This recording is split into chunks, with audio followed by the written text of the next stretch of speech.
আমরা এই সন্ধ্যা 7:30টায় আগুনের সূত্রপাত একটু হতে আমরা বাজার থেকে দৌড়াদৌড়ি করে আইসা সে আগুন নেভানোর জন্য চেষ্টা করা হয়েছে, কিছুই আমরা তাকে করতে পারিনি, চেষ্টা করে কোনো কিছুই বাইর করতে পারিনি এবং গরুগুলাও বাইর করতে পারিনি।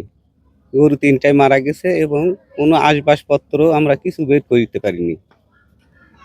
বহুত লোকজন চেষ্টা করছে, বাজারের যত লোক নিম্নে 400-500 লোক এসে চেষ্টা করছে, কিন্তু কোনো মতেই পটা যায়নি আগুনের পাশে।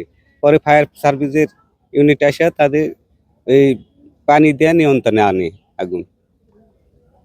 যথেষ্ট চেষ্টা করেছি, বহুত লোকজন ছিল এখানে, কিন্তু অনেক লোকজন 400-500 লোকও ধরে নেন এখানে চেষ্টা চালাচ্ছে, পানি টানি দিয়ে নিমেছে।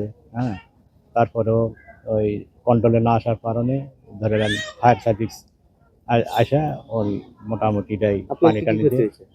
আমার ক্ষতি হয়েছে মোটামুটি আসবাবপত্র দেখেন সবগুলো বাইরে রেখে দিয়েছি। হ্যাঁ, টিন টানো পুড়ে গেছে, বিছনা খাতা সব পুড়ে গেছে, এই সমস্তই।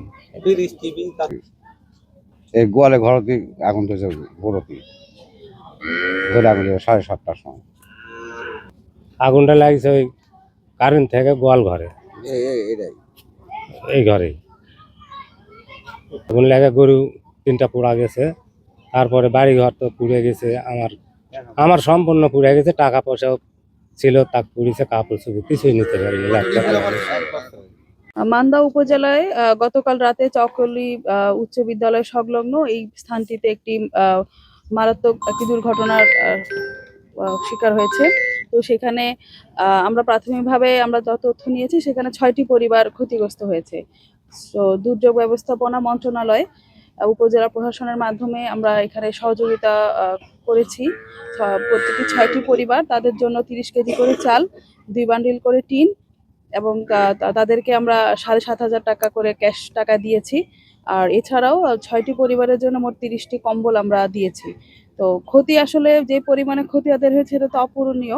তারপরেও দুর্যোগ ব্যবস্থাপনা এবং ত্রাণ মন্ত্রণালয় তার উপজেলা প্রশাসনের মাধ্যমে এরকম অগ্নিকাণ্ড যারা ক্ষতিগ্রস্ত তাদেরকে সহযোগিতা করে থাকেন।